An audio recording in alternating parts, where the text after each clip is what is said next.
The movie kicks off on a big old ship, and there are loads of women on board. Among them, there's this gal named Jayan, who's actually a detective pretending to be a high school student sneaking around on the ship. She and her buddies are keeping a close eye on the ship, with a plan to stop this guy named Hammer from doing some nasty human trafficking stuff. When Hammer finally shows up on the ship, Jayan and her crew get ready to jump him. But Hammer's crew is already there, surrounding the ship. Meanwhile, Hammer is trying to make a deal with a pimp who wants to buy the women on the ship. Since her teammates never show up, Jayan decides to take matters into her own hands and goes after Hammer and his gang. She tries to hold her own against Hammer's guys, but things start looking real bad for her. Luckily, the police swoop in just in the nick of time and take Hammer and his gang by surprise. Turns out that pimp trying to make a deal with Hammer. He's actually an undercover cop named Joe. But even though they catch Hammer and his gang, Joe gives Jayan a piece of his mind. It is because she messed up his plan to nail the bigwig human trafficking boss who was hiding behind Hammer. Now, let's switch to a different scene. We are in a room where some big shot police officers are having a crucial meeting. They're all huddled up to talk about a beef between two famous gangster bosses in Seoul, Young Jae and Ba Do-sang. These two used to be buddies, but then Young Jae decided to go solo. In the end, he's ready to spill the beans to the cops about Do-sang, as long as they promise to keep him and his daughter, Sung-hee, safe. But the police can't do much to stop Do-sang's goons from trying to get Young Jae. So, Young Jae starts doubting whether the cops can really protect him. He decides to disappear. Now the cops have a new plan. They want Jayan to go undercover as a high school student and befriend Sung-hee, Young Jae's daughter. They hope to get the scoop on her dad while keeping her safe from the bad guys who want to use her to trap Young Jae. So, the very next day, they send Jayan on her mission. At first, she's not too thrilled about it because she can't stand school. But her uncle, who's also a detective, keeps telling her how important this mission is for the country, so she reluctantly agrees. Jayan ends up in the same class as Sung-hee and sits next to a girl named So-young. Things take a twist when they start arguing, and So-young kinda turns Jayan against the tough girls in the school gang. These gang girls then challenge Jayan to a showdown in the school's backyard.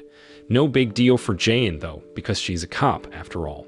Later, during lunch at the cafeteria, Jayan tries to make friends with Sung-hee, but Sung-hee, who's been feeling lonely since her mom passed away, just ignores her and keeps to herself. After that, Jayan met a guy named No Young, and let me tell you, he was a real head-turner with his good looks. Once school was out, another cop named Kang gave Jayan a lift to her new apartment, which happened to be right across the street from Sung-hee's place. Before leaving, Detective Kang handed Jayan a notebook filled with info about Sung-hee. That night, while Jayan was going through the notebook, she got a surprise visit from No Young, who lives next door to her apartment.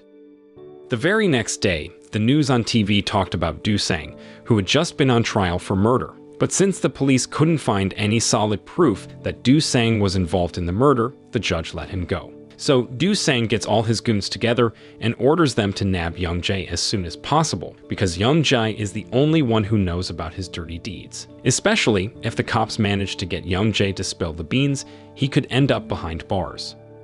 So, the next day at school, Sung-hee gets picked on by the gang leader of the girls, but No Young steps in to help her out. After that, you see the two of them having a friendly chat, and Jayan is watching from the window, keeping an eye on things.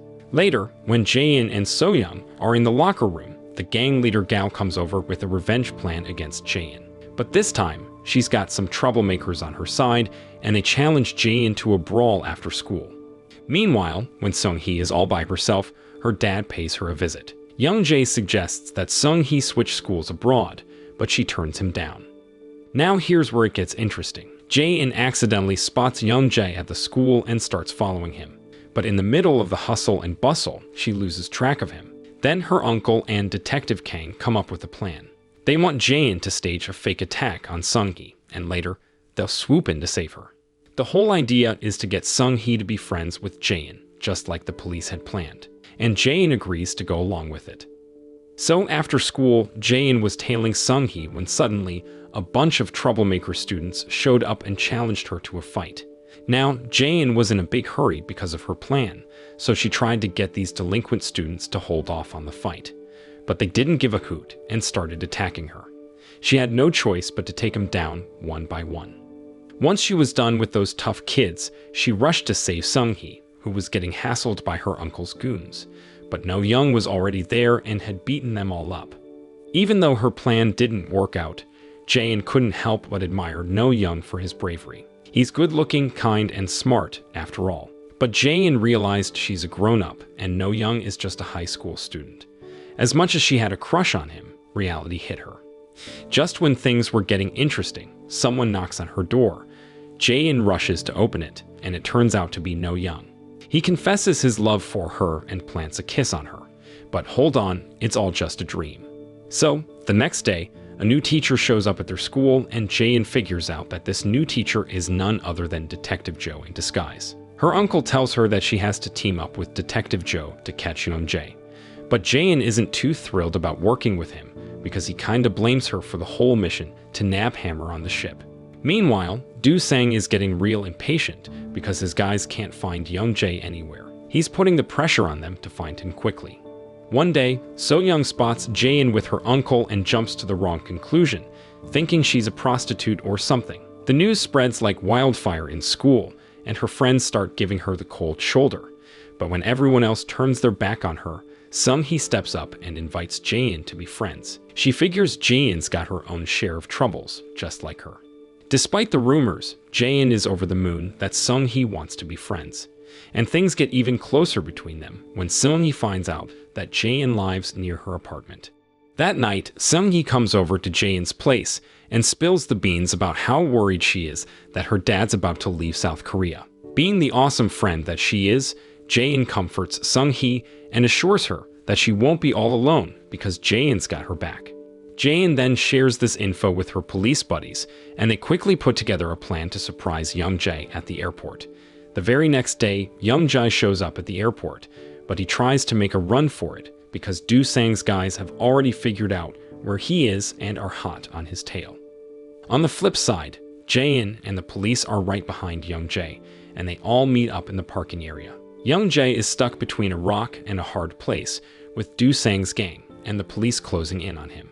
But then, out of the blue, a mysterious biker shows up. This biker's motorcycle starts spewing white smoke, giving Young-jae a chance to make a break for it. So, Jae-in and the police go chasing after this mystery biker. Detective Joe takes a shot at the biker, but the guy shakes it off, gets up, and zooms away. So when Detective Joe was about to take another shot at that mysterious biker, Jae-in stepped in real quick. See, the thing is, he was about to blast a bunch of innocent folks who happened to be around. Jae-in wasn't having any of that. While she was on her way out, Jae-in stumbled upon a watch that looked just like the one No Young wore. So when she got home, she went straight to No Young and asked about his watch. But No Young lied and said his watch was back at his place.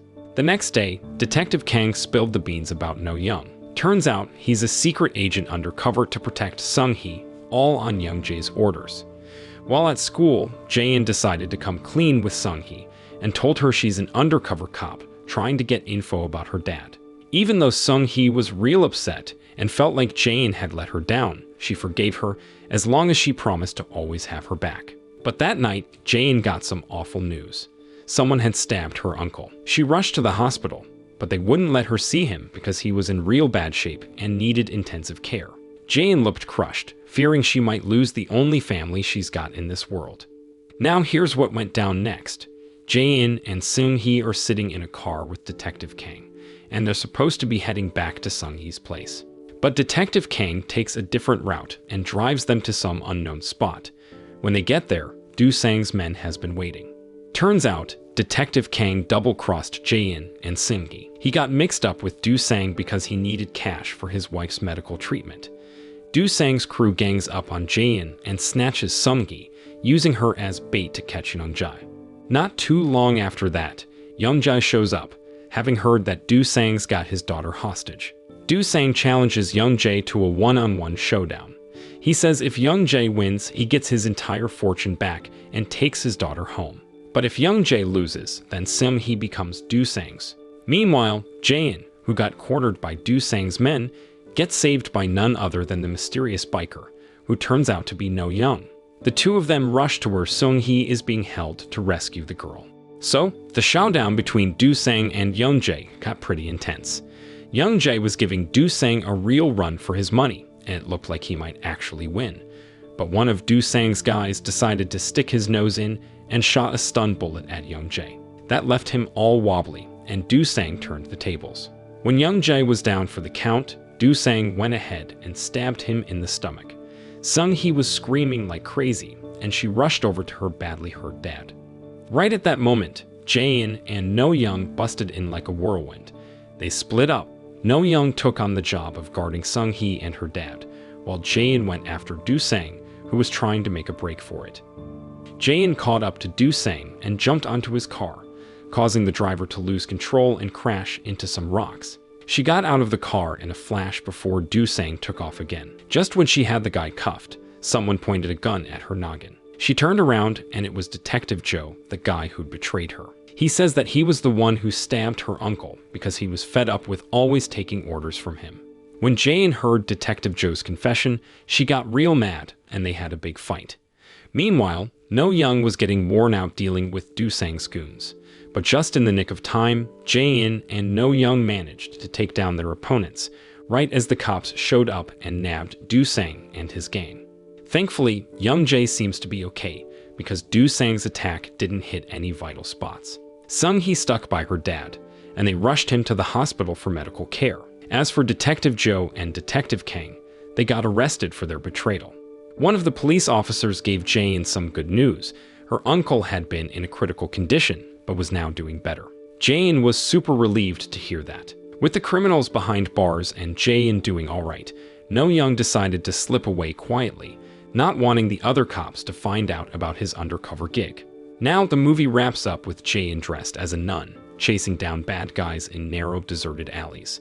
She finally corners a criminal, but No-young steps in to save the day. After all this time, they finally meet again and share a kiss, a sweet ending to a wild ride. So the moral of the story is sometimes, when life throws stun bullets and betrayals at you, it's better to be a detective in disguise than a high school student in love. And remember, nuns can also make great crime fighters.